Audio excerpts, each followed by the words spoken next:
no reason that the world has to sit by and watch 1 million African children die from malaria. There are now 30-some new diseases that we had never seen before. You know, not something that has been going on forever. This is new. The microbes know no boundaries, and there is no risk so remote that it can't affect us here.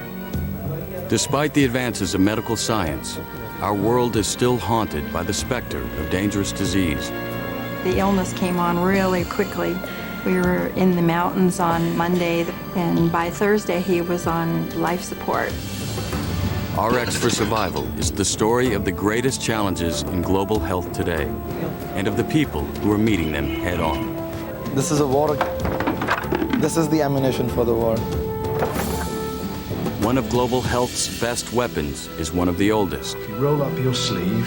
Vaccines to protect children from epidemic killers have been around for centuries. This will only hurt a little. They can still do the job today, but the challenge is huge. Dr. Sudeep Singh and his team need to vaccinate 165 million children in less than a week. Antibiotics also continue to save lives, as Dr. Jim Kim knows too well. We had to go and convince them, please, you need to continue taking your medicines, because if you don't, you're going to die. An ophthalmologist from Baltimore discovered that 2 drops of vitamin A can mean the difference between life and death for millions of children around the world. Wherever there is creativity and commitment, the landscape of global health is changing. The bottom line is we can do this. We know how to save lives, and there's no reason for us not to. Tonight, we begin our journey with vaccines, global health's most powerful weapons in the struggle against disease. But how long will they continue to protect us with the arrival of new killers? And can we find ways to get vaccines to everyone who needs them? Disease Warriors, coming next on RX for Survival.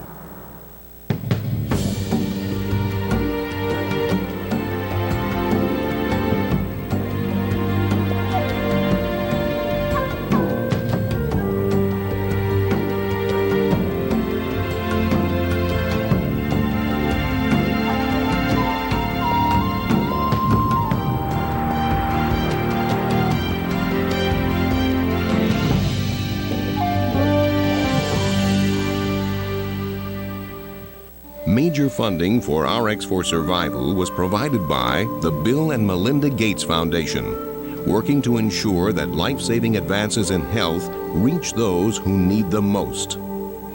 And by... If you ran a drug company, what would you change? I would try to prevent disease, not just treat it. I would go after the really tough diseases. I'd make it so folks wouldn't have to choose between their groceries and their medicine. At Merck, we believe in the same things you do.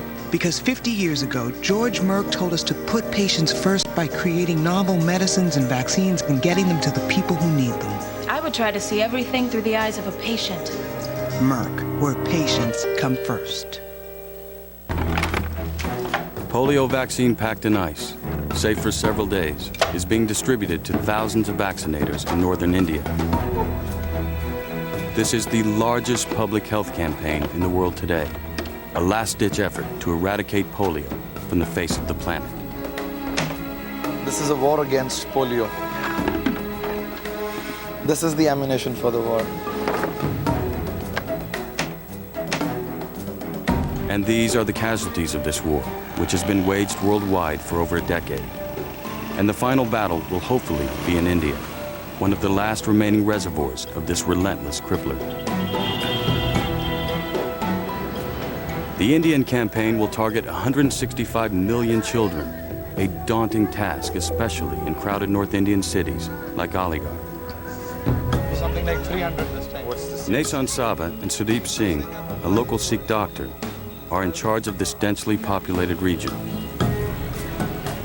The polio eradication program is the largest public health initiative in the history of humanity. It is huge. But the question is, will it work? 10 years ago, there were 175,000 polio cases a year in India. Now, there are fewer than 100. But the speed at which polio virus spreads can quickly turn scores of cases into thousands overnight. So vaccinators have to outrace the virus. We need to get immunity levels to such a height that the virus no longer has a human host. The polio virus, like any virus, is just a few strands of genetic material wrapped in protein. Unable to live on its own, it invades other cells to survive. In some cases, the virus enters the spinal cord, causing nerve damage and paralysis. Most people only get a cold. But in everyone, the virus lives in the human gut and then spreads in human feces. If excrement with poliovirus reaches these unhygienic open sewers, it can spark a larger outbreak in an instant. If you really want to put a face to polio transmission, this is it. Yeah. All the drain water from these sewage is coming here. The hand pump picks it up, and that water is being used as drinking water, and so the infection spreads. Fortunately, most children who catch the virus don't get sick with the disease. Unfortunately, they can still spread it to others. For the 100 cases of paralysis in India today, there are 20,000 more children quietly spreading the disease all over the country. If we leave a single child out, we jeopardize the entire program, not only for the state, but for the entire world. Really, it's that serious. But as organizers begin mobilizing millions throughout India for the vaccination campaign, there are major obstacles to its success. Muslim religious leaders in Aligarh mistakenly believe that the polio vaccine causes impotence, and they warn people of their faith not to take it. And this is the result: paralyzed children. They came here to the village about 4 to 5 months ago to give the vaccine, and 9 children died. When the same polio vaccinators came back the next time, we all batted them and sent them away. After that, the belief was spread. But 9 children hadn't died. The rumors were false. And now this rickshaw driver, who believed the stories, carries a son who will be crippled for life. That is one. We've had cases when villagers have thrown bricks. They have actually shot people. With house-to-house visits, Nasan Saba and his team of vaccinators are determined to win over religious resistors and prevent more children from being struck down. Namaskar ji. But it will not be easy. We don't want the vaccines at all. Are you God? Answer me. We only trust God. Hey, please listen to me. There's no one bigger than Allah. Am I right or wrong? If the vaccinators can't break this cultural resistance, the polio virus will live on here in India, and the great campaign will fail. Allah keeps my child safe. Who are you to keep him safe? The arguments in this simple courtyard in India are not new. Before there were vaccines or medicines of any sort, faith in God was about the only thing people had to ward off disease.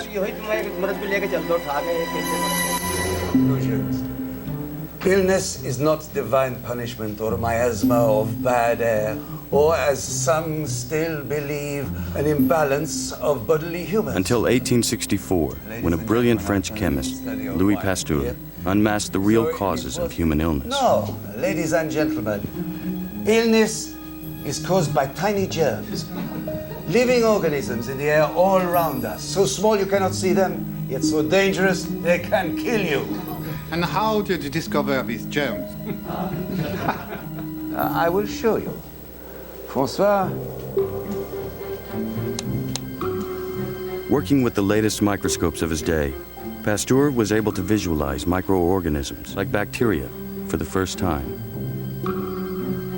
These particular germs cause cholera.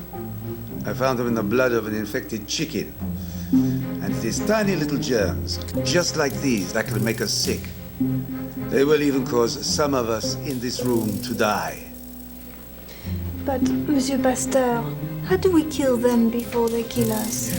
That is indeed a question for which I have no answers yet. But I do have some ideas.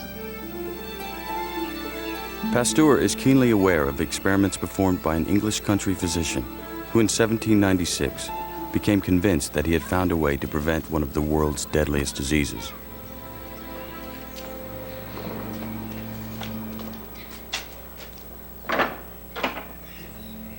The physician's name was Edward Jenner.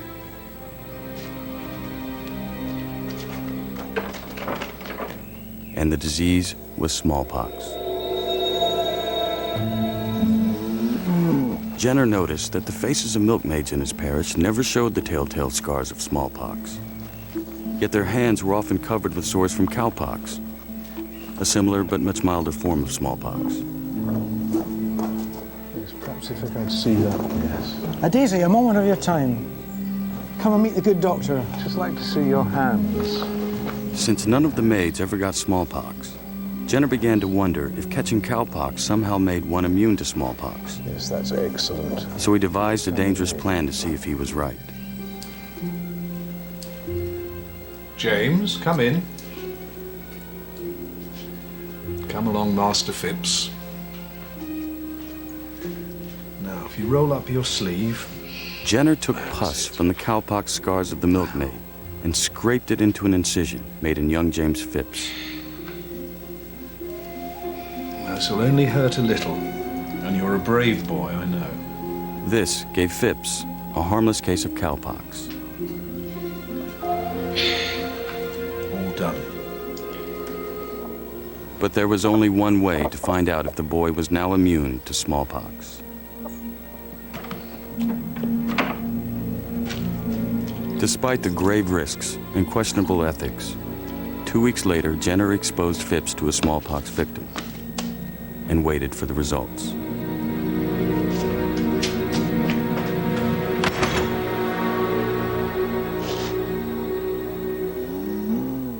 Fortunately for everyone, Jenner's theory was correct.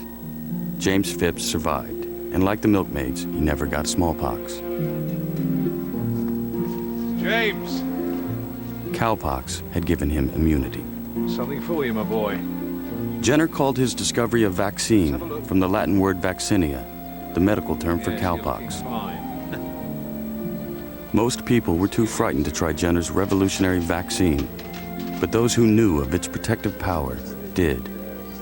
Although no one, not even Jenner, had a clue as to why it actually worked.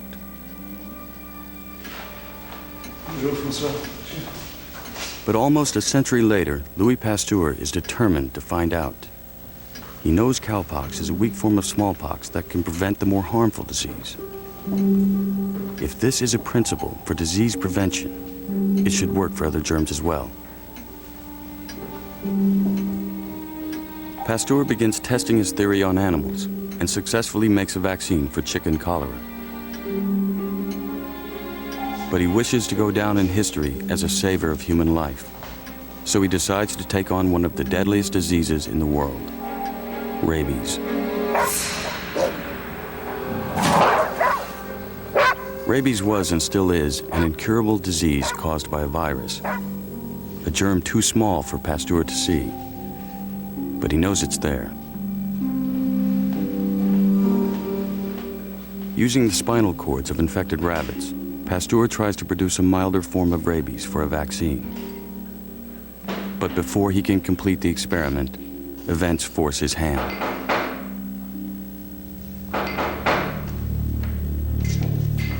My apologies. A young boy, Joseph Meister, has been bitten by a rabies-infected dog. In a week, he will likely be dead. I don't know what to say, but I think it's worth a try. Yes, all right. But Pasteur doesn't know if his experimental vaccine will kill the boy or save him. He writes about this defining moment in his memoirs. Joseph Meister would almost inevitably come down with rabies. As the death of the child appeared certain, I decided, not without deep and severe unease, to try the procedure. Pasteur is not a physician, so he asked the doctor to do the injection. You're going to have to do it. You have to go in the stomach.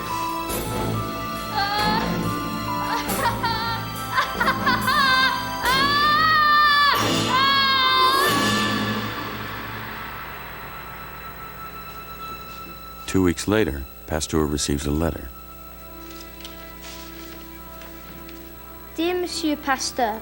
I am feeling good and sleep well, and I have a good appetite. Yours sincerely, Joseph Meister. Bonsoir. This breakthrough had a significance far beyond a cure for rabies.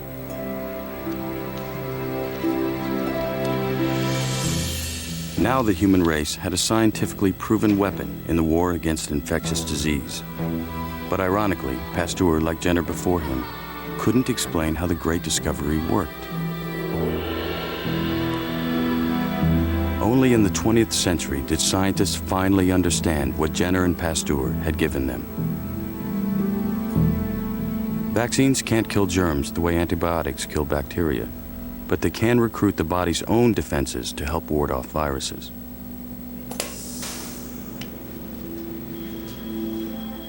When virus used in a vaccine enters the body, the immune system summons two defenders. Antibody proteins mold themselves to the virus to keep it from invading cells.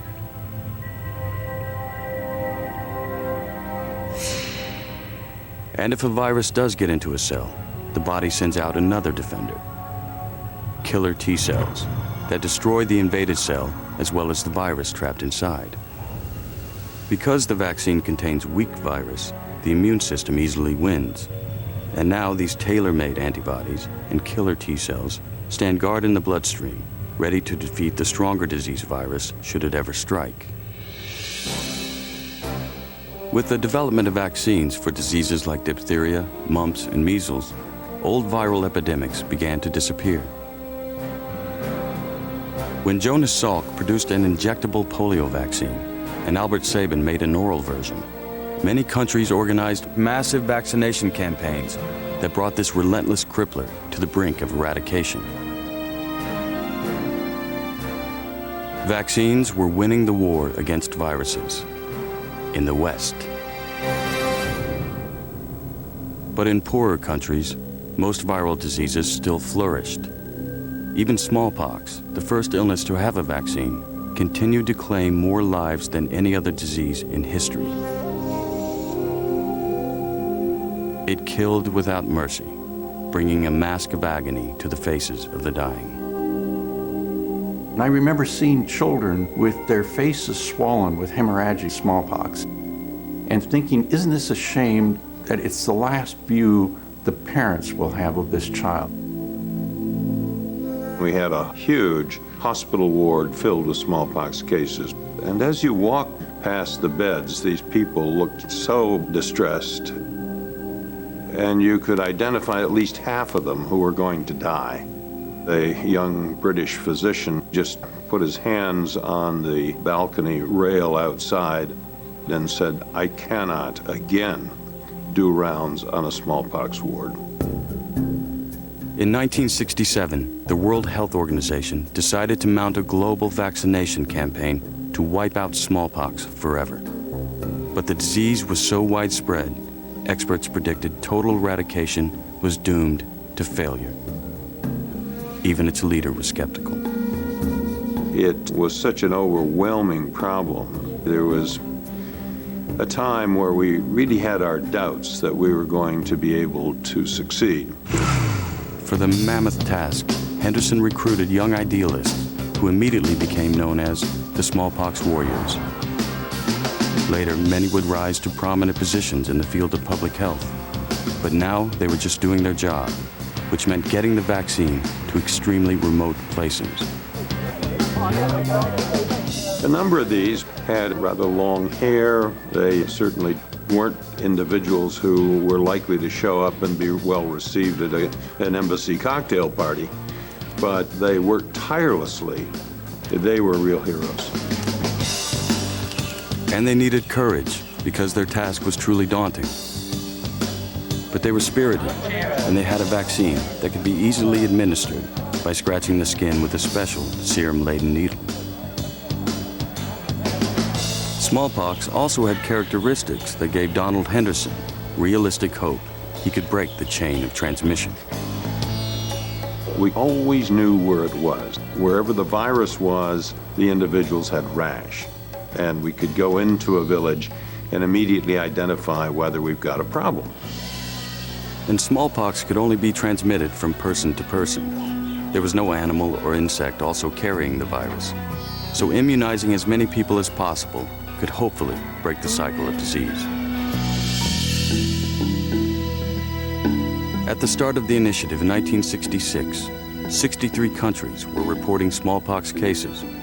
One of the hardest hit was Nigeria, so the Warriors went there first.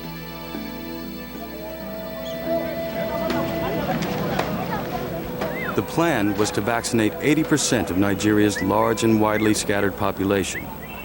They were relying on a concept called herd immunity, which means if enough of your neighbors are vaccinated, you're unlikely to get the disease. But they soon discovered that vaccinating even 80% of Nigerians was impossible. There were far too many people and not enough vaccine. We found ourselves looking for an alternative. How do we use the small amount of vaccine we have most efficiently? Bill Faggy, who directed the campaign in Nigeria, was forced to rely on a strategy called ring vaccination to keep the program alive. When they found a smallpox case, they'd vaccinate only those people in the immediate vicinity of the victim. These vaccination rings would still keep the disease from spreading, even though only 15% of the population would be vaccinated. But if the Warriors missed cases outside the rings, all would be lost.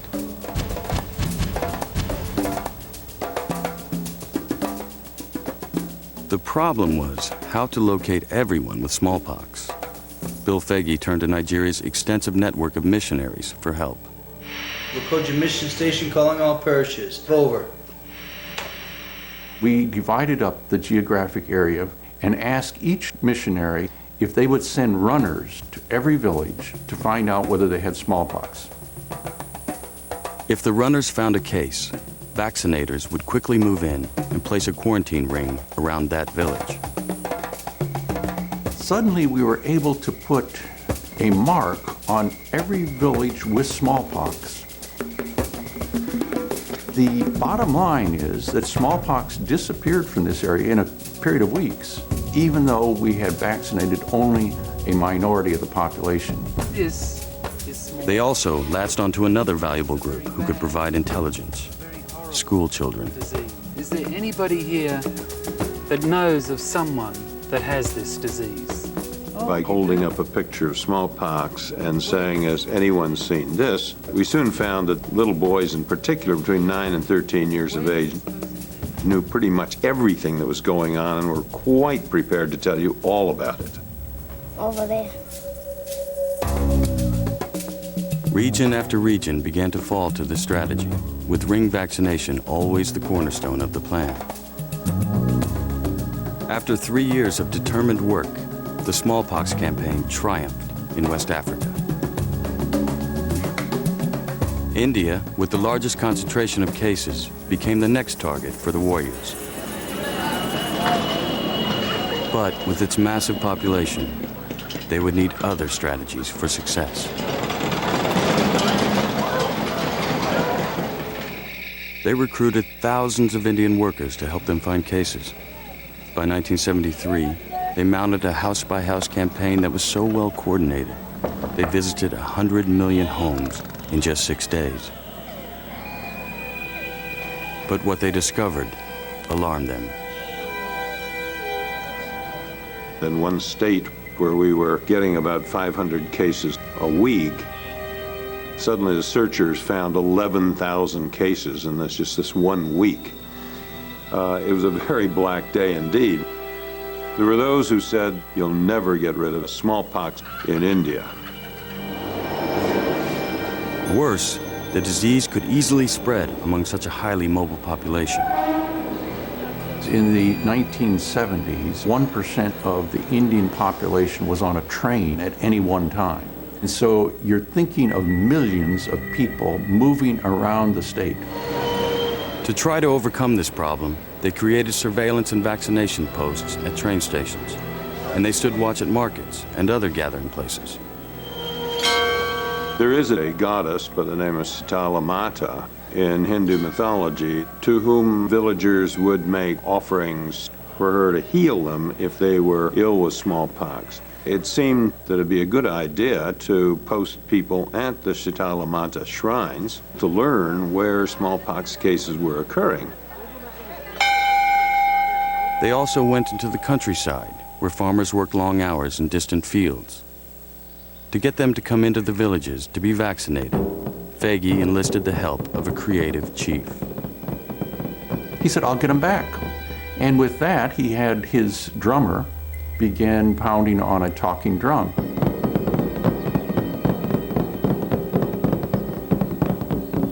People came flowing into the village. Almost as fast as people move by you, you can vaccinate them. After 2 hours, we finally finished everyone. I said, I am very impressed. How do you have such control over your people? He said, I told them on the talking drum to come to the village market if they wanted to see the tallest man in the world. And I guess I looked that way to him since I'm 6'7".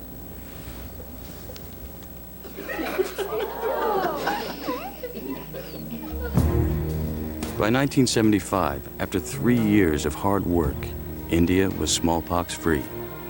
This had been the hardest battle of all. The warriors could now smell victory. By 1977, the only cases being reported were in Somalia, in East Africa, mostly among nomadic families who were hard to track down. Later that year, 2 cases appeared in a group of nomads camped near the city of Merka. The victims were children, and a smallpox volunteer, Ali Malmarlin, was sent to bring them to the Merka hospital. Ali himself had been vaccinated, so he didn't fear helping the children. By the time Ali reached them, one child was dying, but he helped the other survive. And anyone who had contact with the children was vaccinated, so there were no more cases. But then the unthinkable happened. Ali Marlin himself came down with smallpox. Ali was immunized, but he didn't have a take. So the immunization was not successful, and as a result, he was unprotected. While Ali lay in bed fighting for his life, there were no other cases in Somalia or anywhere else in the world. Could the virus that had plagued millions for centuries finally be confined in just one human body in a remote hospital in Somalia? For weeks thereafter, we held our breath. When Ali Marlin finally emerged from the hospital, little did he know that he would become the last victim of this terrible disease, the endpoint in a smallpox chain of person-to-person transmissions stretching back thousands of years. The warriors had won. I almost had the feeling like having been a soldier in a war, suddenly there was no war, and you'd miss the camaraderie of your colleagues working out there. This was the greatest public health accomplishment to date. Yes, smallpox eliminated a disease from the world. That disease is no longer present. The smallpox campaign gave global health leaders the optimism that they could take on any disease as long as they had a vaccine and the warriors to get it out. But smallpox would turn out to be the only worldwide success. And even before the applause had ended, a devastating new virus, HIV/AIDS, rose up to test global health and the power of vaccines as never before. Today, AIDS is on track to kill more people than smallpox, particularly in the disease's old breeding ground, Africa.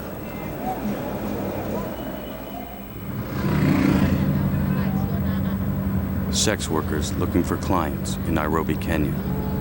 It could be any street in any city in Africa. And it's one of the important ways the AIDS virus is spread. Clients of these sex workers become infected and take the disease back home to their families. Charles Wachihi is a Nairobi doctor and an AIDS researcher. Over 80% of the patients admitted to every hospital have HIV-related complications, ranging from diarrhea to chest infections to meningitis. You have all these people coming in and out, and then they come in and never go out. AIDS has killed more than 20 million people, most here in Africa. This is a sad place to be at. Most of the people buried here are between the ages of 20 and 30 years. As a doctor, it does raise a lot of anxiety and confusion in a person, especially when most of the people who are dying are at the prime of their life. Charles Wachihi knows the despair of doctors unable to heal their patients. I had a friend in high school. He died when he was about 23 years old. He's a person you see, he's been sickly, he's getting weak, and then a year later he's in the newspaper, obituary. AIDS sufferers in the West can take powerful antiretroviral drugs that will keep the virus at bay. But in Africa, these medications are far too expensive for most Kenyans to afford. Ada Kadiga is an ordinary, hard-working woman who caught HIV from her husband, who died of AIDS. She used to get free drugs from the hospital where she had a job, but now she's too sick to work and hasn't the money to buy drugs on her own. Dr. Susan Sadenbar has the task of allocating scarce AIDS drugs to her patients. Okay, so money for you is quite a struggle. Do you have any plans to raise the money so you'll be able to access the drugs? No. That is quite worrying. I cannot sleep because I'm worrying too much how to keep the food on the table. I know that I'm now dying because I live by those drugs now. So you'd actually feel now that is a death sentence, you're going to die.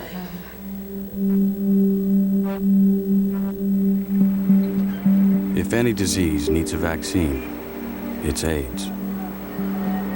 Africa is doomed without a vaccine. We have about 42 million infected throughout the world, and over 75% in Africa alone. When AIDS first came on the scene 2 decades ago, I really expected 3 to 5 years we would have an effective vaccine. It's 20 years later, and we still don't have a vaccine.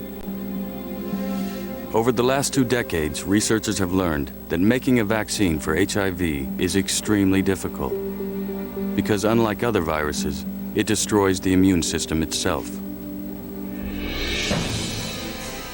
When HIV enters the body, antibody proteins that try and block it can't attach themselves to the surface of the virus, so it's free to invade any cell it chooses. And it chooses helper T cells, the source of the killer T cells that would normally fight any invading virus. So with no killer T cells or antibodies to stop HIV, the virus keeps reproducing and overwhelms the entire immune system. Scientists have always seen the destruction of the immune system as the main stumbling block to an HIV vaccine. In this vast Nairobi shantytown of 50,000 people, researchers have made a remarkable discovery, which they hope will lead to a vaccine. They found a group of 200 sex workers here in Pamwani who are naturally immune to AIDS. Dr. Wachihi and his nurse Jean are part of an international team studying the AIDS-free prostitutes. One of them, Salome Simon, is starting her day. She's waiting for customers at the door of her house. By nightfall, she may have had 10 partners. Many will have HIV. Yet Salome has remained HIV-free. I think I'm very lucky and I'm very happy because it's an astonishing way in which God has chosen me. While Salome is totally free of HIV, Jennifer Wabui, another sex worker, has had the virus for 10 years, yet hasn't developed full-blown AIDS. Charles Wachihi and his researchers want to know what protects Jennifer from AIDS, and could this information be used to make a vaccine? She is unique in that the immune system is constantly able to recognize HIV virus and continuously destroy it. A friend of mine, a woman who used to live with me, had AIDS and passed away. If I do get AIDS, that's my destiny. But Africa's destiny may lie in understanding the special properties of Jennifer's blood. Halfway around the world, at Oxford University, another part of the research team has found that the Pumwani women possess an abnormally high number of killer T cells. This means their killer T cells haven't been destroyed by HIV. In fact, it's just the opposite. The prostitutes' killer T cells can actually destroy HIV. They do this by targeting two HIV proteins that always move to the surface of an invaded cell. When this happens, that cell is destroyed, meaning the prostitute's immune system can defeat HIV. Researchers have now learned which genetic fragments of HIV produce these proteins and have begun to inject the fragments into volunteers. Okay. Although the fragments alone cannot cause AIDS, the team hopes that by putting them into a vaccine, they will spark the production of the exact kind of killer T cells that protect the Nairobi prostitutes. My reason for taking part was to try and help. It's one small thing that I can do. I can't go out there and help people in any other way. But by having a few injections and having a few blood tests, then hopefully I can help to have an impact. At present, they're getting a positive response in 75% of the volunteers, an excellent test result. But no one knows if these vaccine-produced killer T cells will be able to stop a real HIV attack.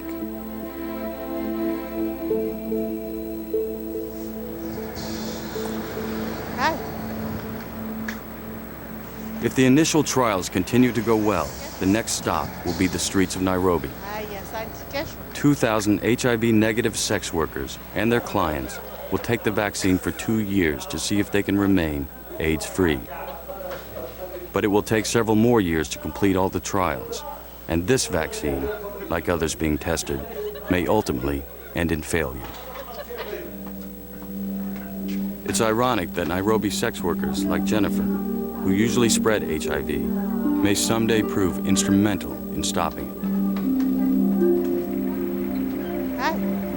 But even if the vaccine is successful, it will come too late to save Ada Kadiga. She's now in a hospital, but without drugs and money, her hope has run out. In terms of the infection rates, the mortality rates, the cost of drugs, that means if we don't have a vaccine, we need actually this vaccine yesterday. We needed it yesterday. The great power of any vaccine is that it keeps people from getting sick in the first place. No hospitals, no expensive medicines, no fear that a horrible disease can strike at any moment. But for now, when it comes to AIDS, freedom from fear is only a dream.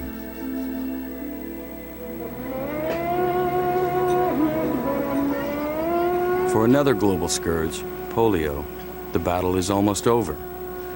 An effective vaccine has existed for decades, and the number of cases worldwide has fallen dramatically. But in Nigeria, the same religious resistance that has thwarted vaccinators in India has caused the vaccine to be banned here.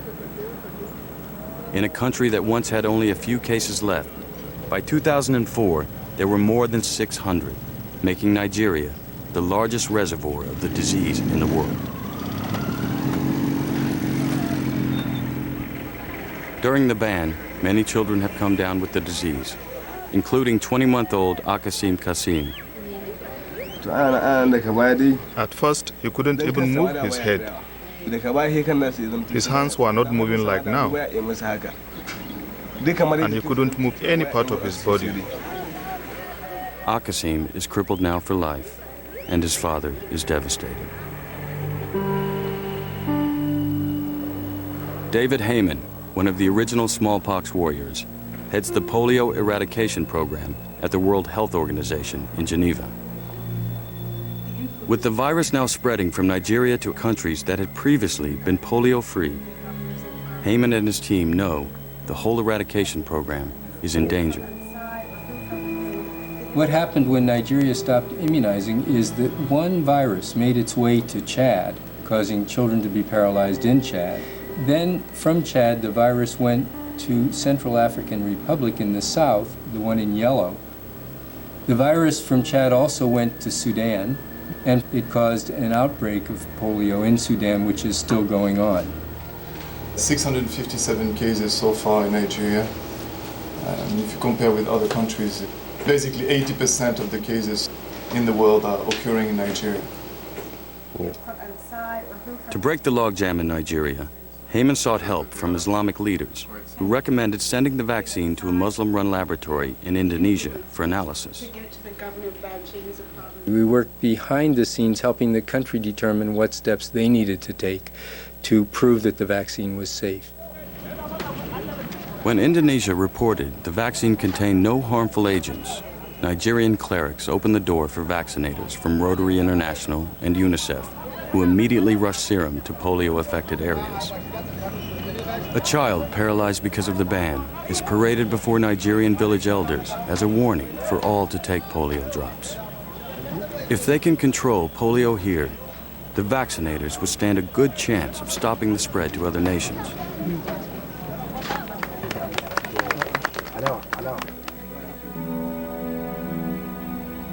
Resistance to vaccines is not confined to poor countries or to religious objectives.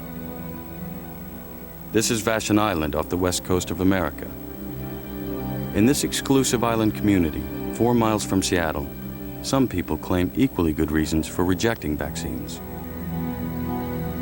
I believe that my children's natural immunity to disease is going to protect them much better than the vaccine. I am concerned about burdening their young bodies with too many challenges, immune system challenges at once. In truth, there is always a slight chance that any vaccine can produce an unwanted side effect. One of the original smallpox warriors, Bill Fagey, also lives on Vashon Island, but disagrees with the resistors. I believe what's happened now is that parents do not know what those diseases are like. And so they've lost the fear of the disease, and it's harder for them to get the feeling that they're contributing to something when they can't see that disease anymore. Parents in this community are part of a growing trend to keep children unvaccinated out of fears, many unfounded, that vaccines may harm them. You know, there's mercury in vaccinations, and that might have thrown off her immune system. The side effects are not worth that for my children at this time. There seems to be some side effects with whooping cough that weren't satisfied in my research. Who lives ultimately with the repercussions of the decision? This would be the parents. If this attitude from affluent Vashon Island had surfaced decades earlier, polio would never have been eradicated from the U.S. And this is precisely the problem that vaccinators now face in India as they struggle to defeat this crippling disease forever. We don't want the vaccines at all. You're giving us all these medicines that make the children weak. Are you God? Answer me. We only trust God. Allah keeps my child safe. Who are you to keep him safe? Back in India, polio vaccinators are still trying to win over the religious resistors.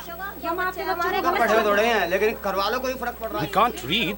What difference does it make? Why should a child suffer for someone else's mistakes? It's the will of Allah. But Allah has given us brains. What? It's up to Allah to decide.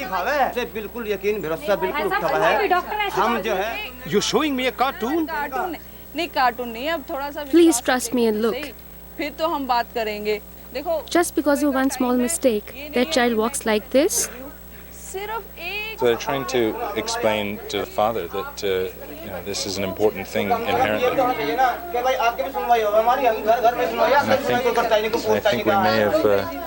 I think we may have cracked it. The persuasive powers of the vaccinators have finally won the day. 2 precious drops of vaccine are given orally, and an indelible mark put on the small finger acts as a record. One more child will never get polio. Months of door-to-door persuasion has seemingly brought resistance in northern India to an end.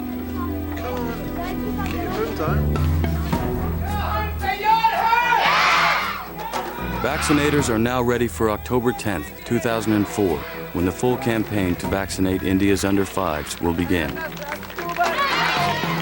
And they will have to reach all the children, because with polio, you can never be sure who carries the disease and who doesn't. Smallpox eradication was easy compared to polio eradication. All people who were infected with the smallpox virus actually showed signs and symptoms. They had terrible blisters on their face. But polio remains hidden in the population, so 2 million vaccinators will have to find and vaccinate every child under 5 in just 1 or 2 days. Make sure everything's going back. Keep back. In Aligarh, Nason Saba and Dr. Sudip Singh are ready. Well, this is it. This is the big day, the culmination of weeks of concerted effort at all levels.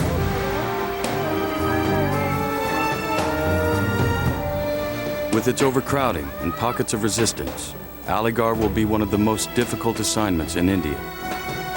And with thousands of children to reach, Nason knows the vaccinators have to get to their post quickly. If they've got their vaccine, they need to move out. Right? It's past 8 o'clock, and the official start time of this thing is 8.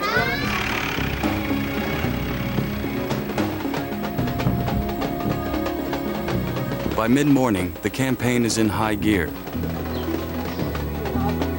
This is Vaccination Indian style, a vast pageant of parades, rallies, and street theater.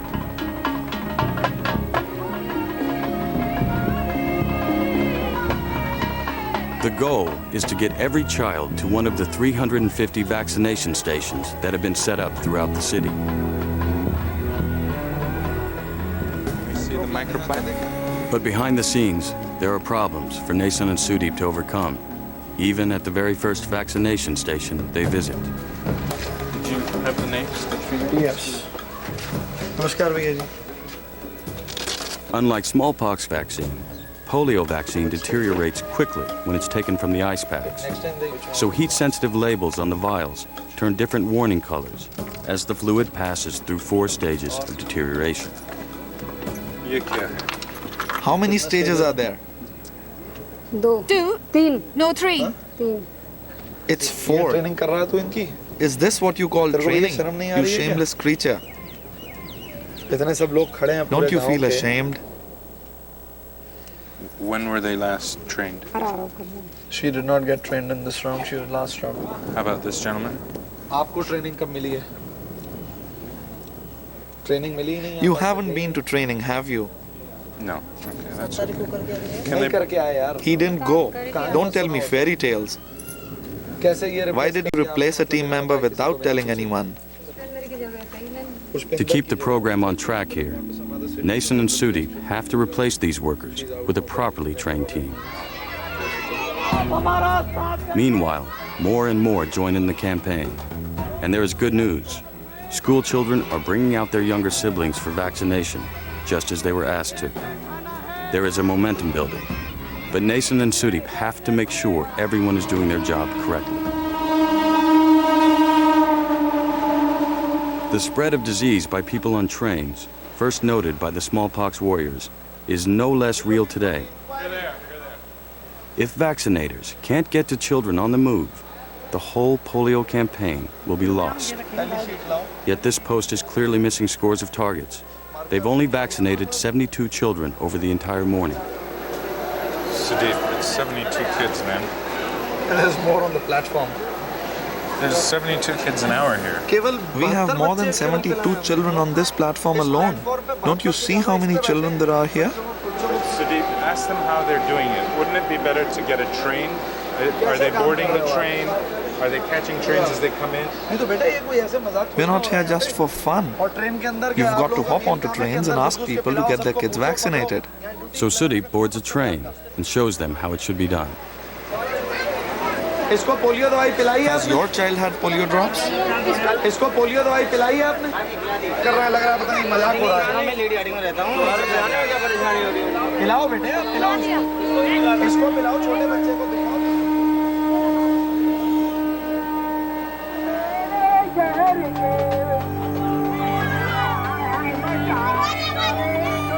By nightfall in Aligarh, the rallies are still going strong.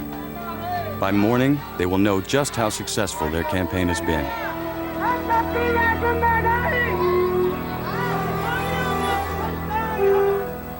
Where is the child map for this village? It seems the vast majority in Aligarh have indeed been vaccinated. But now an exhausted Nason and Sudeep have to lead a smaller team to root out children who have missed their drops. One child in this house. House number 12. 2 children here. Huh? Can we go check the houses? Sure. The only way to get to stragglers is to go house by house, checking the finger markings. It's a tedious process that will take a week. Are there any children under 5 in The next house to yours, how many children under 5 live there? None. You saying there aren't any? None. The map says there is one. We need to become the masters of information about all children under 5. We're like the guardians, right? We should know better than anybody else in the village the condition, the welfare of the children under 5. Work on that? In the weeks and months that followed, there were no new cases of polio in Aligarh. And throughout India, fewer and fewer cases are appearing. X, so X means no children. No children. David Heyman, who runs the polio program for the WHO, visits rural Indian villages to see if isolated infections are still occurring. He goes to one town where polio had been rife. Does he think the child is regaining some strength? Is that right? So she's having physical therapy.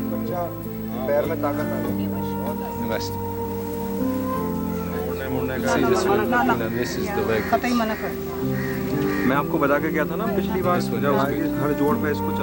Heyman believes that the handful of paralyzed children he finds here could be the very last polio victims in India. I speak for all of the people working on polio eradication that when the last case of polio does occur, there will be a great satisfaction that, again, a disease has disappeared from the world. An exhausted Nason Saba echoes these sentiments. I think I'm going to feel a tremendous sense of pride when those last 2 drops of oral polio vaccine are delivered. Have all their brothers and sisters taken? Tell them to go out. It's their challenge. It's their challenge. All of their friends under 5. Here in India, the scourge of polio may finally be over. Though sadly, the Nigerian outbreak has spurred isolated cases in Africa and elsewhere. Getting to this point would never have happened without the hundreds of millions of parents all over the world who've had their own children vaccinated for polio.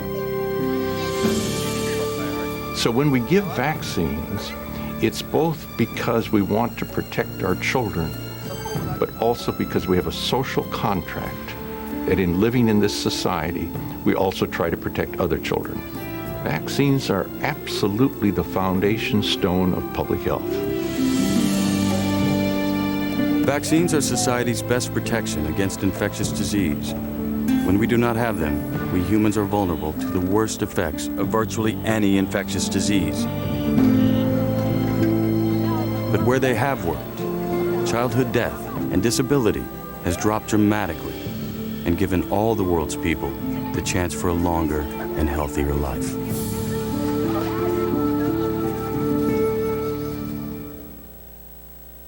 Coming up next on RX for Survival. Penicillin and other antibiotics saved millions of lives and changed medicine forever. But now some germs have developed resistance, and old diseases are making a deadly comeback. Times are changing. Bacteria is getting smarter and smarter. Can new drugs be developed before it's too late? Stay tuned for Rise of the Superbugs, Part 2 of RX for Survival. Major funding for RX for Survival was provided by the Bill and Melinda Gates Foundation, working to ensure that life-saving advances in health reach those who need them most. And by Measles is a game you play and then you sing a song. Mumps are something that camels have. Some have 2 months and some have 1. Chickenpox is a park where chickens have fun. Most kids today don't have a clue about diseases adults remember, thanks to Merck scientists. We've invested billions to research heart disease and asthma. Now we're trying to make Alzheimer's, diabetes, and cancer history too.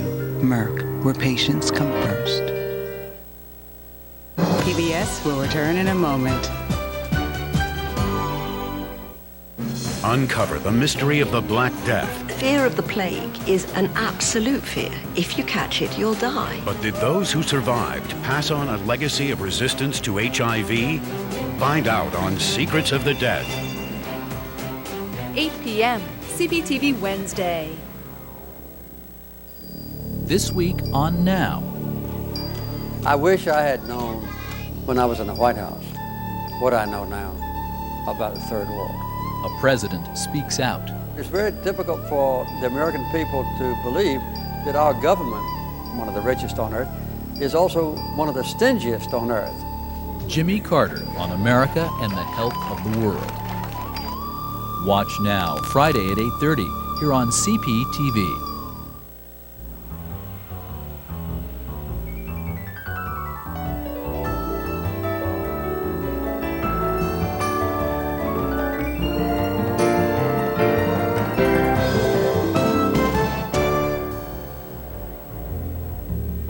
CBTV Saturday. Ireland's most beautiful stars bring you the world's most beautiful songs. Celtic Woman. 7 p.m. CBTV Saturday. Then at 9. The London Times called them the greatest tribute show in the world.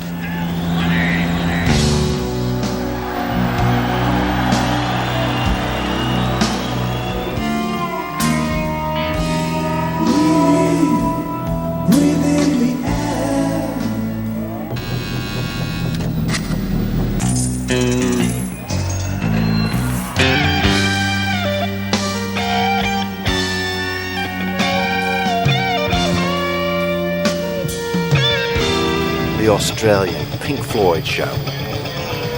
Watch them both. CBTV Saturday.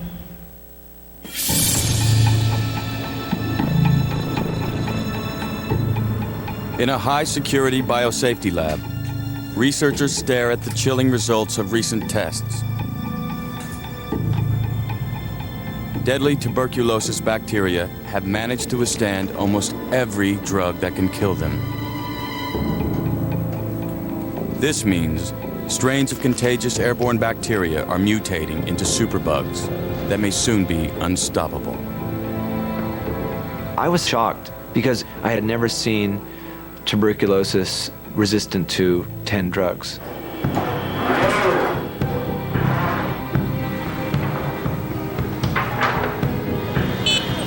The samples come from Lima, Peru, an easy plane ride to cities like New York. Even more worrisome, they're from TB victims who are taking antibiotics that should be curing them. We were finding patient after patient just not doing well. And we felt certain that there was a big problem here. From the slums of the developing world to the richest cities on Earth, diseases once easy to treat are becoming harder to cure. Times are changing. Bacteria is getting smarter and smarter.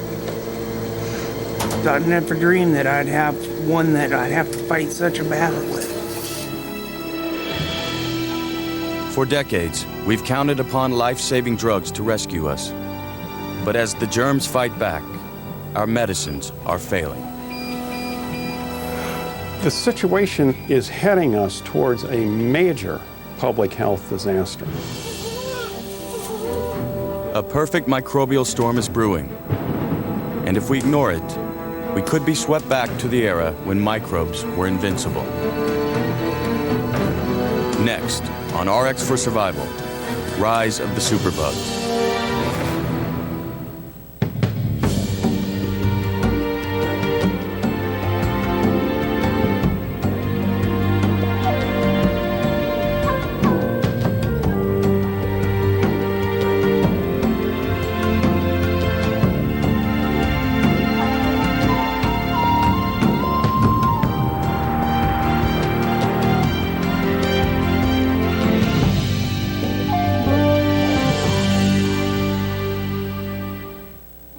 Major funding for RX for Survival was provided by the Bill and Melinda Gates Foundation, working to ensure that life-saving advances in health reach those who need them most. And by... If you ran a drug company, what would you change? I would try to prevent disease, not just treat it. I would go after the really tough diseases. I'd make it so folks wouldn't have to choose between their groceries and their medicine. At Merck, we believe in the same things you do. Because 50 years ago, George Merck told us to put patients first by creating novel medicines and vaccines and getting them to the people who need them. I would try to see everything through the eyes of a patient. Merck, where patients come first.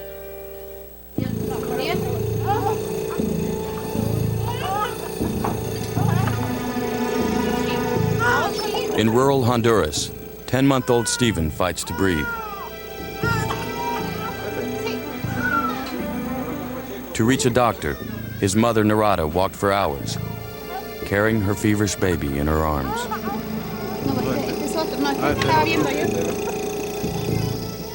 She's told the violent shaking of his chest signals pneumonia, a dangerous bacterial infection. Fortunately, there are medicines that can cure this disease, antibiotics, but only if they're given in time. And Stephen has lost precious hours. He must be sent to a hospital to be put on a respirator.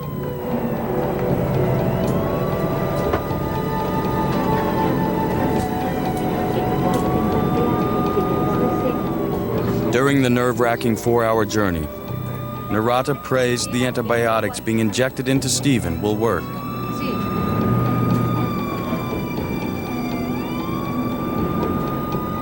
As the ambulance races, a nurse keeps him breathing with a hand pump.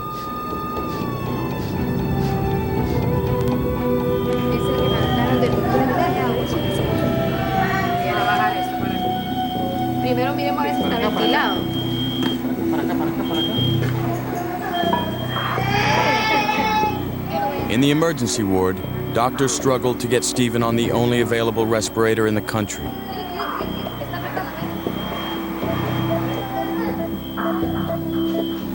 As her son clings to life, Narada can only watch and hope. I'm so afraid to lose him. Before I brought him, on the day he turned worse, he said, "Mama," for the first time. I would not like this to be his last time.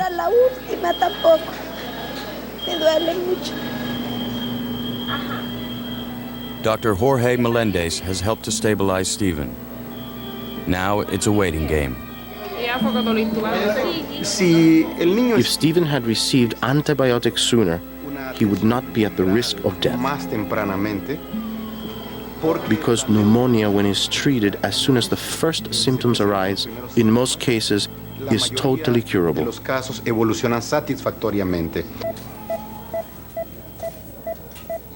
As the days pass, Stephen's antibiotics finally beat back the infection. Exhausted, but over the crisis, he has survived an attack by one of our deadliest enemies, bacteria. These microscopic creatures have dominated the planet for over 3 billion years, and they can be found everywhere. They can live in boiling water, they can live in freezing temperatures, they can live in the center of solid rock, and in fact, if we look at our own bodies, we are basically walking bacteria. There are on the order of 10 to 100 trillion bacterial cells on and in us, every one of us. We could not live without bacteria. While most bacteria are useful, even helping to make the oxygen we breathe, some cause severe disease. For millennia, there were no medicines to stop their deadly assault. But with the dawn of the 20th century, a new war against microbes was about to begin.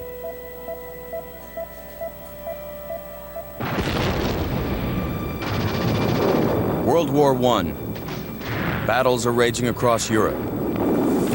And wherever the guns go, deadly bacterial infections follow close behind.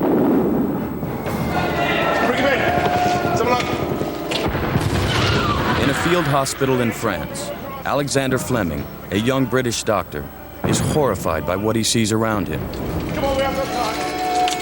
More soldiers die from the bacteria invading their open wounds than from bombs or bullets. Desperate for any solution, the medics try scouring the injuries with carbolic acid, a chemical antiseptic used to clean sewer pipes. Fleming! Keep him comfortable. There it is. Septic. We'll have to amputate it. Try using more carbolic acid. No, it doesn't work. It's double the strength. No, that doesn't work either. Sir, I don't think... It's an order, Fleming. But Fleming is right. Nurse? The treatment is useless. Double the strength. And by the end of the war, bacterial infections will claim millions of lives. Alexander Fleming, a doctor without a cure, would return to London and dedicate his life to finding one.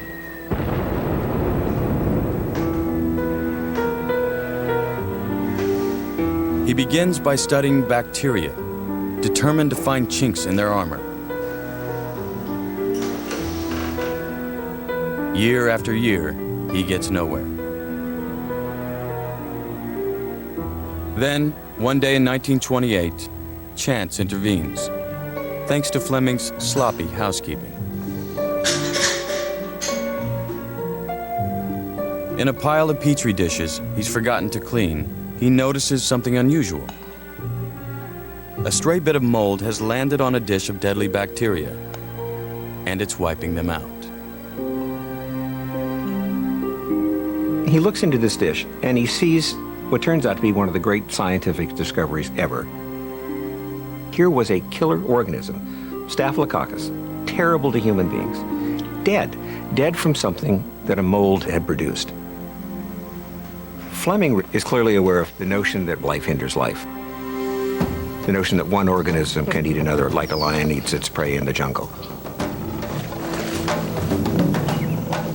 Just like creatures in the visible world, microscopic life, like molds and bacteria, will fight each other for survival.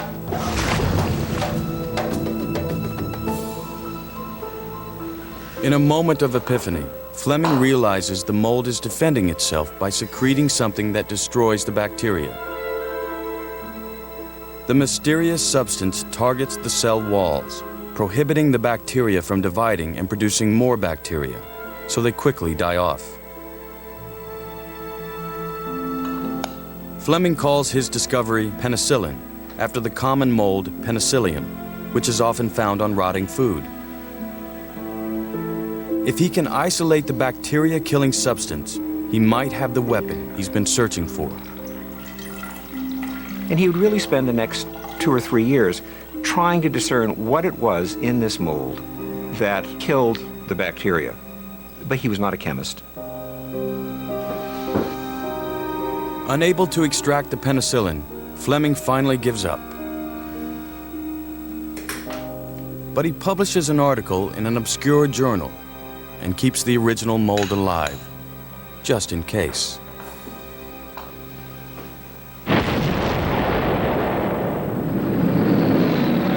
Had it not been for another world war, Fleming's discovery may have remained quietly hidden.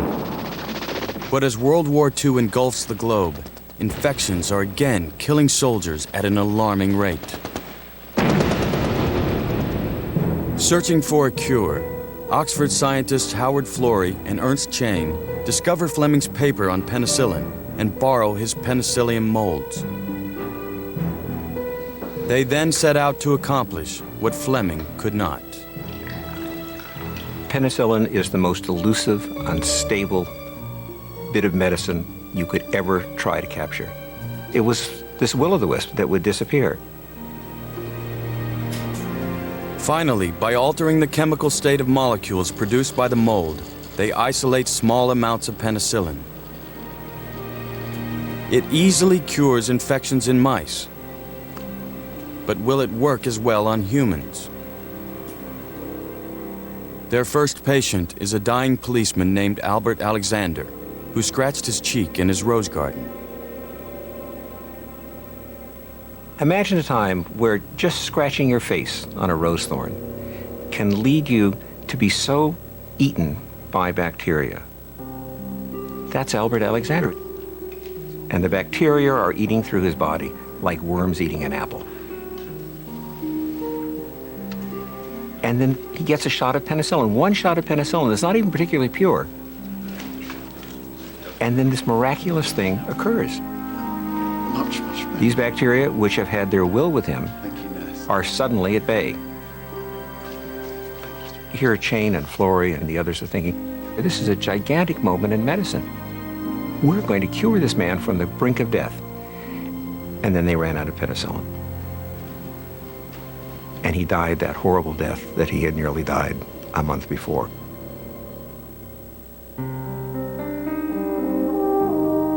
Despite the tragedy, Florey and Chane are certain they found one of the holy grails of medicine, a drug to stop infections. But with British industry crippled by Nazi bombing, how will they ever produce enough of it? Florey turns to American companies for help, and they discover how to mass-produce the drug by fermenting it like beer. Scientists are manufacturing this wonder drug in enormous quantities. The wonder drug proves itself a potent weapon, saving thousands of Allied soldiers' lives. Until the Second World War, there wasn't a lot that could actually be done for people.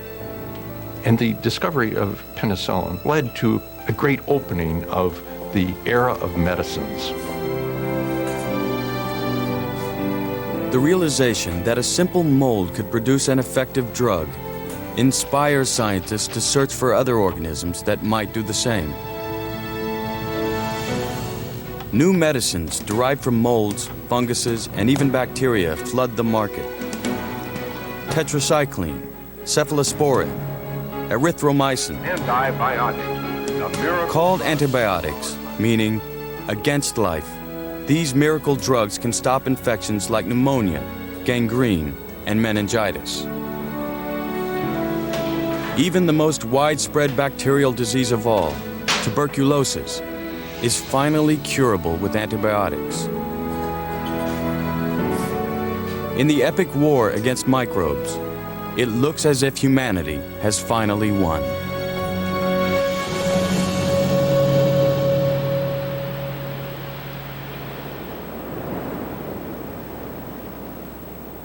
But just a few decades later, a disturbing trend shadows the world. Infectious microbes are staging a comeback.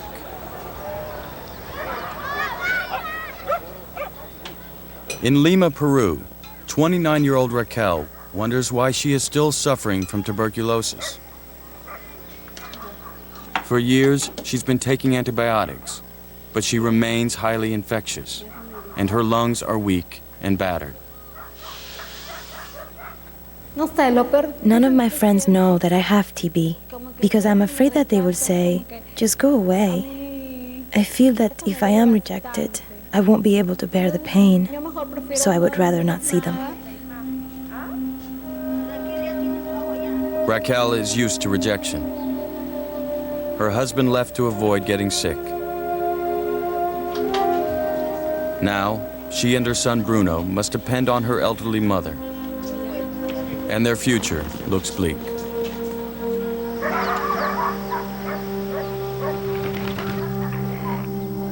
Nearby, Julia Giuseppe has also battled TB for years. Tests reveal her children are infected as well, but they haven't developed active disease. In fact, 1/3 of the world's population now carries the TB bacillus in their bodies, like a time bomb waiting to go off. 10% of those people, about 200 million, before they die, will develop the active form of tuberculosis. The fact is, there are more people now infected with tuberculosis than at any other time in human history.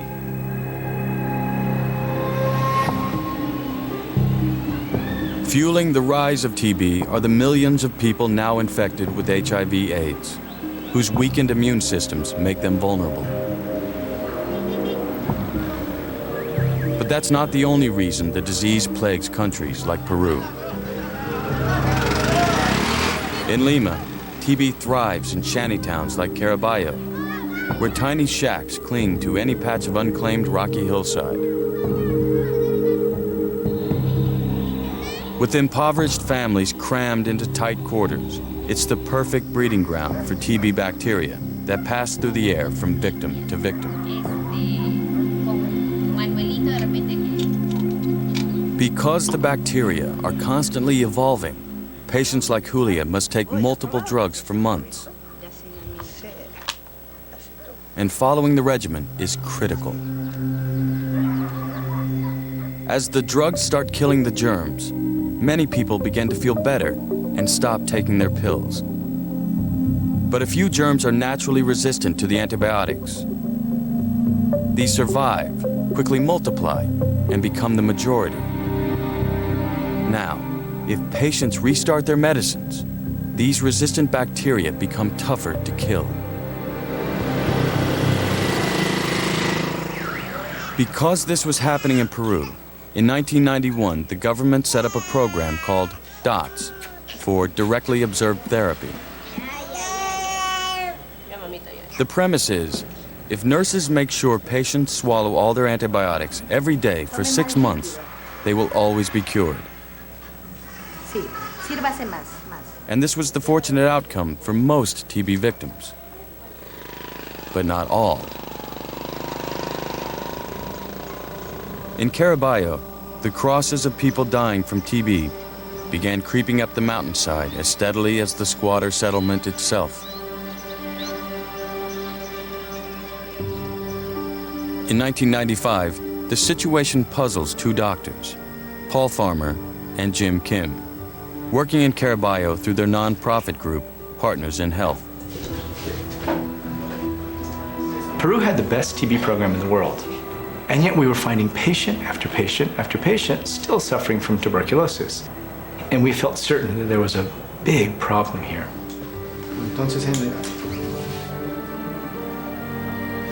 To find out why patients in a model program are not getting better, Kim and Farmer send Peruvian colleague Jaime Bayona into the clinics to investigate.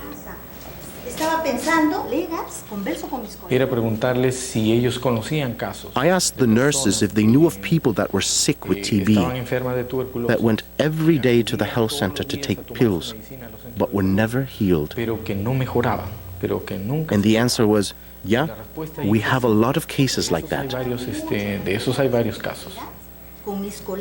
Since medical records are confidential, Jaime reads the files upside down, searching for the telltale R's indicating patients whose TB is resistant to their medicines. I was shocked because the usual way of explaining drug resistance is, well, patients aren't taking their meds, and these patients had been compliant, and we had written documentation of their therapy. We then started asking some hard questions, and we asked the physicians, what's going on with these patients? Don't you think they have drug resistance? And the answer was a pretty stock one. No, there's no problem of drug resistance. DOTS is curing everybody. It's not an issue, it's not an issue, it's not an issue. Kim and Farmer are skeptical, but to prove otherwise, they will need lab tests. In 1995, they send the bacterial samples from several Caraballo patients to a state lab in Massachusetts. The results are chilling. Most samples are resistant not to one, but to all 5 antibiotics normally used to treat TB. As Kim and Farmer suspected, it was not the patients that were the problem, but dangerous strains of multi-drug resistant, or MDR, TB. ¿Se te hincha la barriga? That is why Raquel is not getting better. The DOTS drugs are useless against her highly resistant TB. Muy bien, Raquelita. Now more than ever, she fears infecting her son Bruno. But all she can do is try not to breathe on him. My son wants to play with me and kiss me, and he does not understand what's going on. He thinks that I am mean, that I don't love him. But I always tell him that I am sick, that I can infect him. And he says, it doesn't matter, you can. It doesn't matter if you're contagious.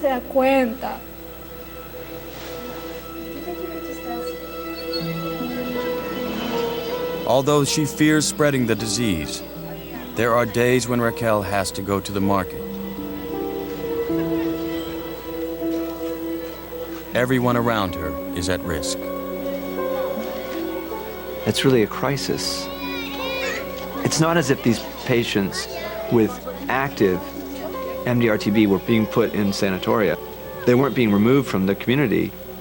They were right there, sick with an infectious disease in a big crowded city. If the epidemic isn't stopped, it will spread beyond the city or even the continent. Worse, these deadly strains could easily become untreatable. The notion that you could be sitting on an airplane, even if you're in first class, and become infected with a disease that could kill you and that modern medicine could do nothing about is very frightening. Kim and Farmer believe the MDR-TB patients can be cured, but they will have to convince Peru to provide entirely new drugs and more aggressive treatment. And we went to the authorities and said, we'd like to start treating these patients. And at first, they said, you will not treat these patients. And we said, not treat the patients. We just couldn't understand why. In fact, it was much worse than that. They said, if you start treating the patients, we'll look at your papers and we'll kick you out of the country. The problem is, the few drugs that cure MDR-TB are highly toxic and cause dangerous side effects. Rarely used, they are so expensive, the Peruvian government can't afford them. The price of treating MDR patients was so high, it was impossible for us. It was not only an economic problem, the treatment was too complex and difficult to manage. We couldn't justify the investment. Even the World Health Organization agrees. In the 1990s, the official policy around the globe is to treat those with curable TB and let MDR victims die. And we thought, but that's not public health, that's sort of like public death. And I said to Paul, it's really important that we do this, because if we show that we can treat drug-resistant TB, we would make the case that these complex health problems for poor people are things that we're just going to have to deal with. You've got to treat people with MDR-TB to prevent it from spreading to others. With the authorities ignoring the growing threat, in 1996, Partners in Health sets out to cure a small group of patients on its own. These are people who have already been told there's nothing that can be done for you. And it was really sort of their last chance. Not sort of, why qualify it? This was really the last chance for people who were sick with these highly resistant strains.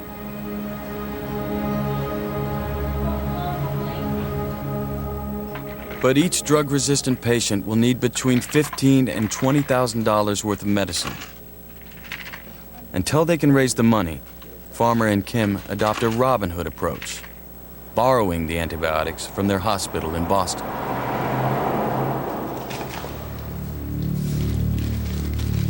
With lives on the line and time running out, Kim packs his suitcase and hopes he won't be stopped by customs. There's a lot of red tape in moving medications around anywhere. And across international borders, there's a lot more. We couldn't figure out a better way to do it other than just to carry the drugs by hand. People who looked Peruvian always got stopped and had their bags checked. I could pass myself off as a Japanese tourist, and generally they treated us a little bit better.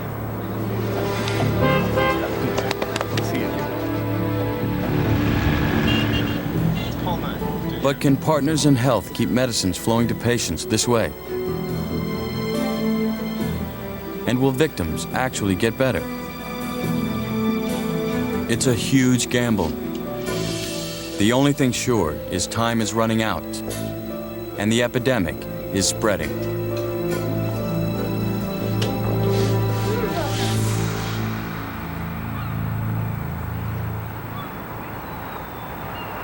Unfortunately, Peru is not the only country plagued by drug resistance. 2,000 miles away, in Seattle, Washington, time is also running out for Ryan Worth, who has a drug-resistant infection that's getting worse. I'm very scared. I'd never dreamed that I'd have a bacteria to have to fight such a battle with. Ryan's struggle began 6 months ago during kidney dialysis, when the procedure led to an infection in his abdomen. He's taken one antibiotic after another, without success.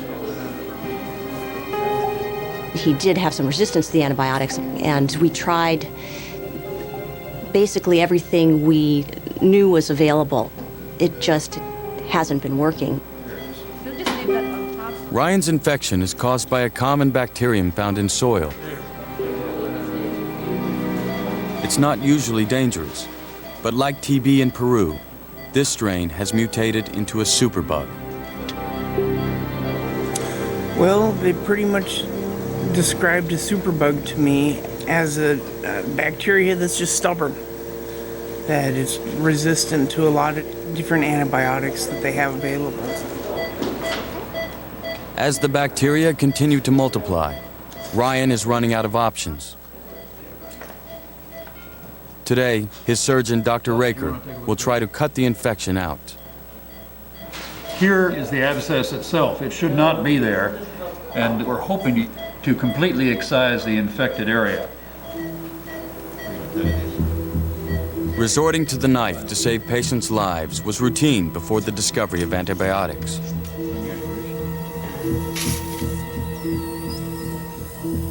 But Ryan's doctors know this is the only hope for keeping his infection from spreading to the rest of his body. You see, the abscess is in my hand now. I've got it.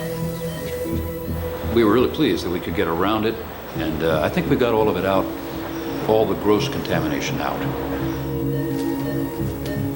Although the operation seems successful, if a single microbe remains in Ryan's body, it could reinfect him. With Ryan's life still on the line, Dr. Schwartz wants him to try an experimental antibiotic. Called tigecycline, it's only available for the most desperate patients. You don't know if you want to be a guinea pig. It almost gets to the point where you got to choose, take the test medicine or die. They're getting the drug ready to give you now. Do you have any other questions we didn't have a chance to talk about? I'm scared that this option won't work. That the microbacteria will win.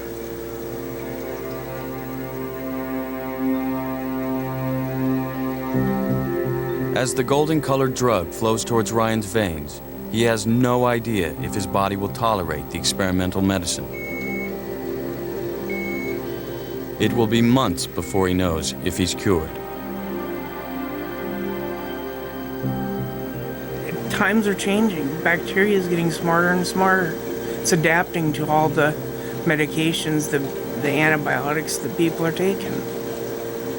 There needs to be more of them available.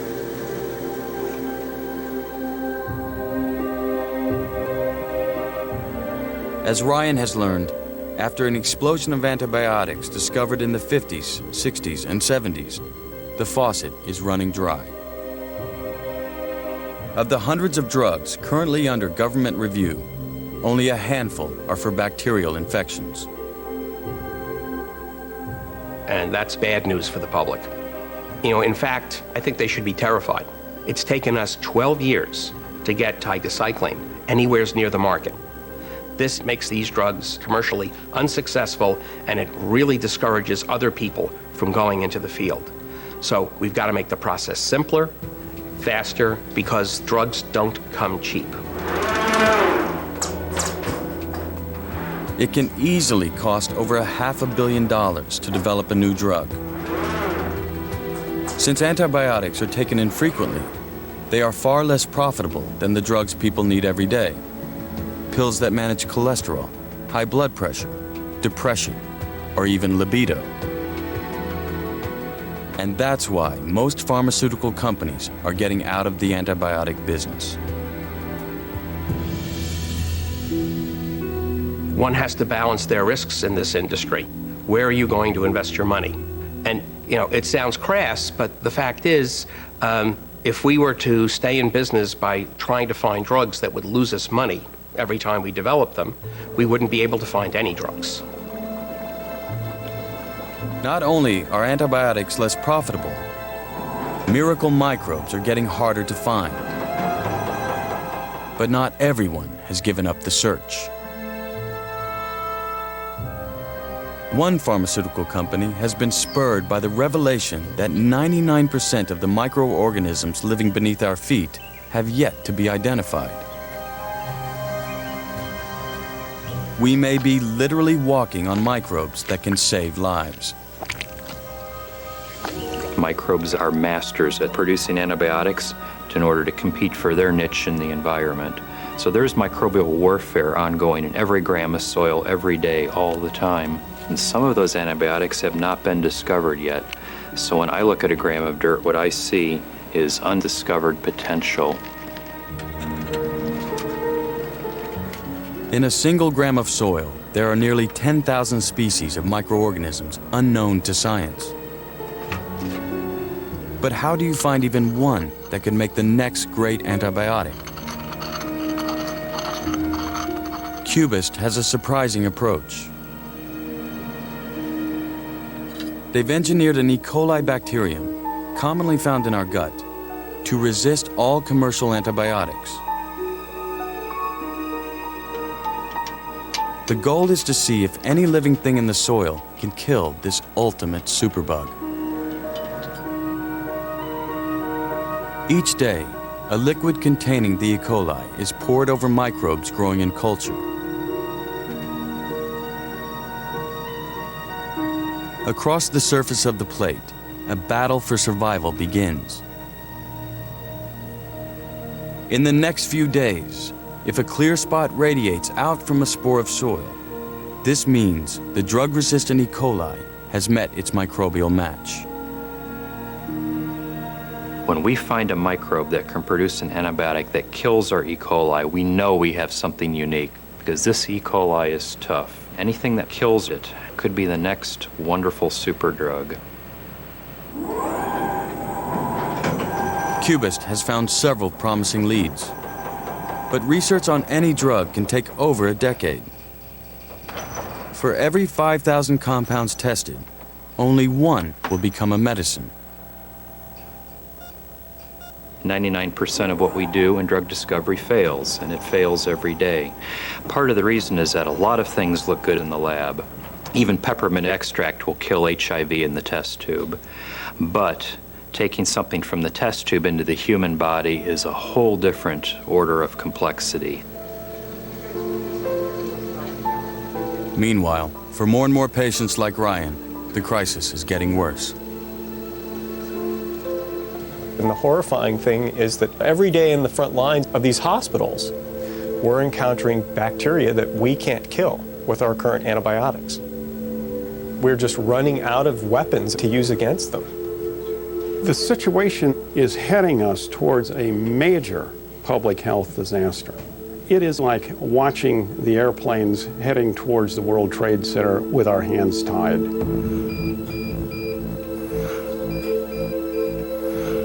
Perhaps the most alarming threat is from common Staph aureus. Ironically, it's the same bacteria that penicillin killed in Alexander Fleming's Petri dish. Now new multi-drug resistant strains, known as MRSA, can thwart almost every antibiotic, catching even the strongest and healthiest among us off guard. Football players are extremely vulnerable. crashing into each other and opening scrapes and cuts that could let MRSA bacteria enter their bloodstreams. These are drug-resistant staph infections that are arising in everyday, healthy, in this case, robust athletes who are contracting this just as a matter of doing their jobs. That's pretty scary that you can get a drug-resistant infection just by playing the game of football. This is what happened to Ricky Linetti, star football player, number 19 at Lycoming College. Ricky scored touchdowns in every conceivable manner, catching 16 passes in one game. His team was headed to the championship playoffs when he got ill days before the big game. He told his mother he didn't have time to get sick. Ricky thought he had a stomach virus. That's what he thought he had. Then, we thought maybe he was coming down with the flu. But when I saw him, I was scared to death. I mean, he couldn't walk. At 7:30 a.m., Ricky was admitted to the Williamsport Hospital. Although he was rushed to intensive care, he didn't seem to realize how sick he was. Ricky was an elite athlete. And so when he came in, even though he was breathing at 40 times a minute, he denied that he was short of breath. He said, "I'm not short of breath, I'm fine." But just one look at him told us that he was in trouble. Ricky was given a massive infusion of fluid and medicine to stabilize his blood pressure. Despite a battery of tests, his diagnosis remained unclear. But fearing an infection, his doctors gave him multiple antibiotics, hoping one would work. I was told that something is attacking his body. We don't know what it is right now, but we're trying to find out. But the whole time I was just thinking, he's Ricky Linetti. Ain't no bug's gonna kill him. Not a bug, not something that you can't see. They had a heart specialist, the critical care specialist, they had kidney specialist, a lung specialist, and then finally at one point they did say, "We can't handle this. We can't handle it. He's too sick." Ricky's kidneys had failed, his liver had failed, his circulation was collapsing. It felt to me like I had a pile of sand in my hands and it was just slipping through my fingers. Just 1 week after winning his 9th football game of the season, Ricky Linetti was dead. Lab tests revealed he was stricken by the same strain of MRSA, hospitalizing athletes across the country. Although he was given one antibiotic that could have killed this strain, Ricky was too far gone for the drug to save him. This case was a real wake-up call in the sense that Ricky was in as good a shape as anybody could be in. He was 21 years old, the prime of his life, and yet he could not fight off this organism. If he can get it, anyone can get it. Ricky's father now spends hours surfing the web, learning about other MRSA cases. MRSA, more deaths than on the roads. At first, I did see a lot of articles where people had abscesses that required surgeries, that required amputations, but these people didn't die from it. Now people are dying from it.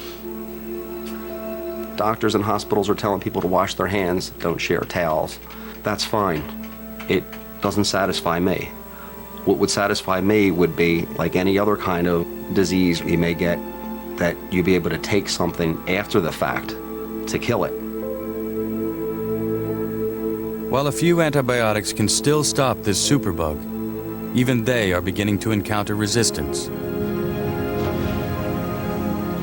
We need to remove the economic disincentives that exist to work on antibiotics, because these drugs save lives immediately. They're obviously critically important to us as a society.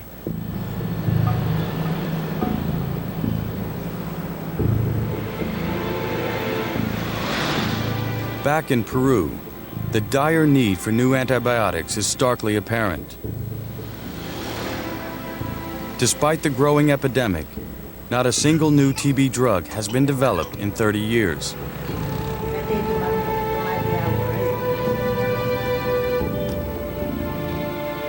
Working on a shoestring budget, Paul Farmer and Jim Kim are still trying to cure their small group of patients with drug-resistant TB. With medicines brought in from Boston, they've designed cocktails of rare drugs that each patient must take for 2 entire years. It's a daunting challenge. When you're sick with tuberculosis caused by a strain like this, a very resistant strain, you have one shot. And it should be very aggressive. Lots of drugs, high doses, never miss a dose, because the microbe can hang out and then resurface later.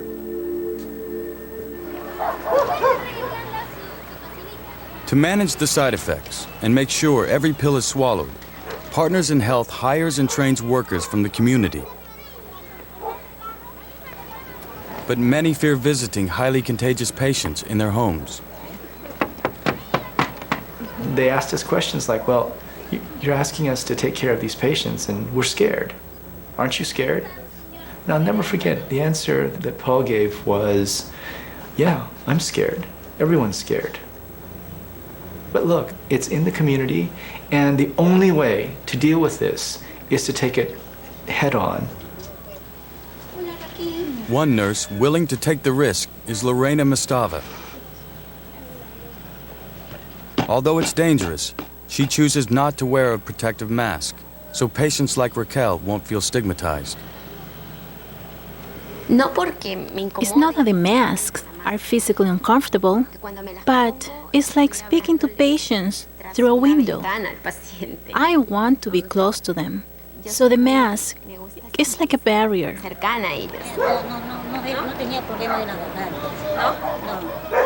For Lorena, winning a patient's trust is crucial, especially when she must convince them to take medicines that cause horrible side effects.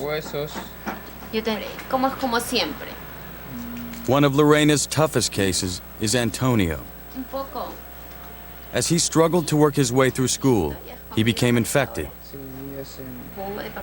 At age 21, he weighs only 66 pounds. For 12 months, Lorena has been treating Antonio with 6 different drugs. The pills are hurting me. It's getting worse.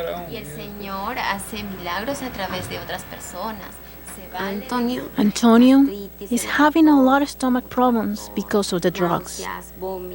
He struggles with nausea as well as fatigue, depression, and joint pains. Those early months were the most difficult, because here we were giving treatment that no one had heard of, with drugs that no one had heard of. And while they were getting better in some ways, they were also really sick with side effects.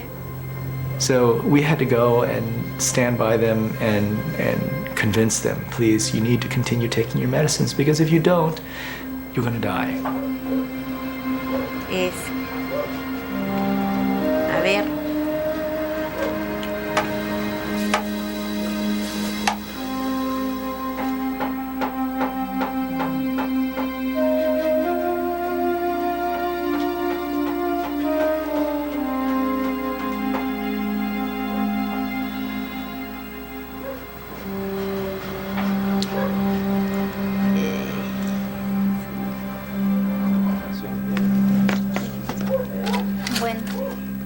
As Partners in Health urges patients to stick to the treatment, they still don't know if the 2-year experiment will actually work. I think that we all had doubts.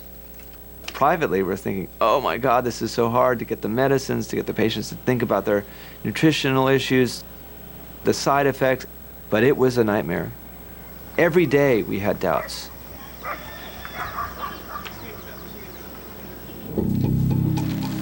One of the biggest headaches is keeping up with the demand for medicines. Jim Kim must carry the drugs by hand into Peru. If he stopped, patients could miss doses, more resistance could develop, and their treatment would fail. On most trips, Kim breezes past customs officials without having his bag searched. But one day, the inspectors are curious. So I opened these suitcases with incredible dread. They saw that they were medicines, and I had my little piece of paper that said, "This is a donation from Harvard Medical School." But of course, anything that looks slightly suspicious, they just take everything.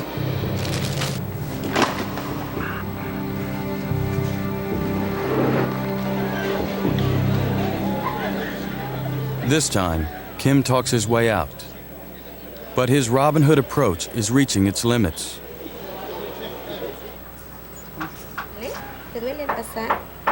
Partners in Health must find a new way to get medicines. But first, they have to wait for lab results to prove that the drugs are actually working.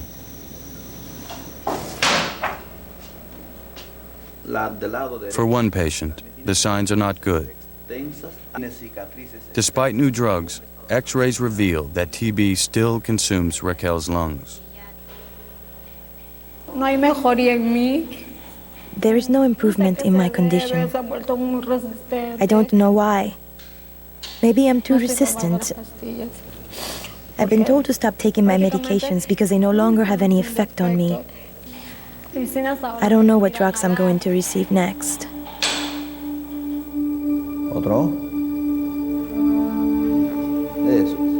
It turns out that Raquel is carrying a strain of bacteria resistant to virtually all TB drugs. But she appears to be in the minority. Tests confirm that Antonio is no longer infectious. If he can endure his antibiotics for a few more months, he will be totally cured. Julia is also disease-free after battling TB for years. As more positive results pour in, Partners in Health's huge gamble pays off. From a group of patients considered incurable, 85% are disease-free. No one had believed they could do it. Now, foundations and companies begin to donate drugs legitimately. Partners' dramatic success would have a global impact. Instead of letting multi-drug resistant patients die, the World Health Organization now recommends a treatment plan modeled on Peru. Unfortunately, worldwide funding for such programs has fallen short. Of the estimated 500,000 victims with multi-drug resistant TB, only a fraction is being treated correctly. As a result, the disease is spreading. Multi-drug resistant tuberculosis is dangerous, scary, and a huge public health threat. So that if we don't take the steps for all of us to work together, and the wealthier nations helping the poorer nations, all of us are going to become ill. For Jim Kim, it makes economic sense to act quickly. If you don't treat it now, and if you don't spend the money now, you're going to spend much, much more money later. And this is true for all infectious diseases. MDR-TB is part of the larger problem, the crisis of drug resistance. And you just go down the list of the big killers: malaria, AIDS, tuberculosis, bacterial infections that take lives in hospitals. Drug resistance is already a huge problem. So all of our best drugs could be obsolete with each of these diseases. We should be thinking ahead.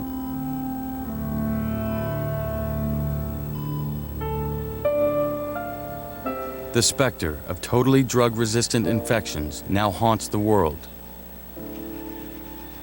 With no antibiotics to save her, Raquel passed away. Her son Bruno has also tested positive for TB.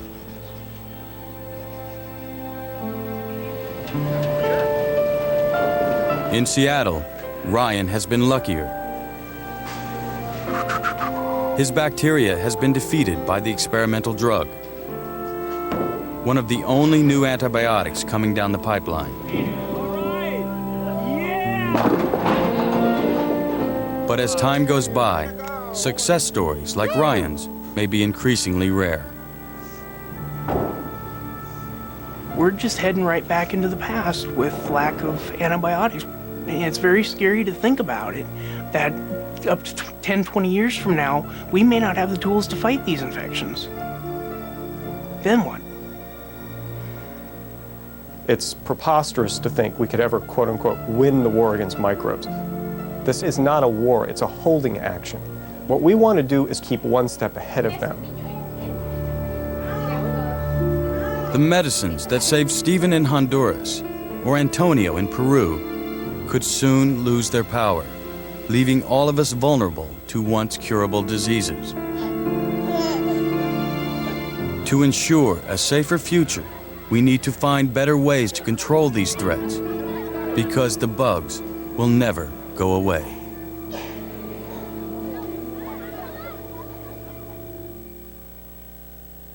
Next time on RX for Survival. Sometimes the hardest part of healthcare is getting to the patient. We know how to prevent infectious diseases, but it doesn't do a bit of good unless it gets to the people. And in the modern world, disease can travel on wings, large and small. They outnumber us, and they've been at the survival game a lot longer than the human population. RX for Survival continues only on PBS.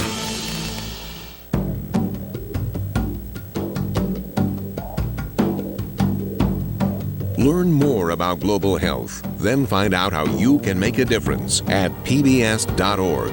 To order RX for Survival on DVD or VHS, or the companion book to the series, please call 1-800-255-9424.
Major funding for RX for Survival was provided by the Bill and Melinda Gates Foundation, working to ensure that life-saving advances in health reach those who need them most.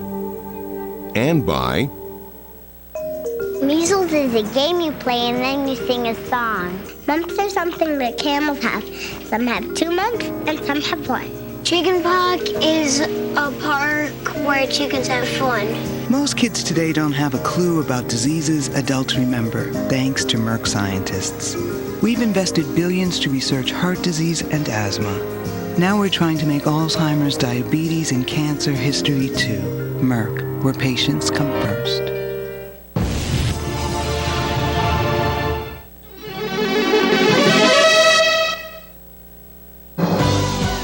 We are PBS.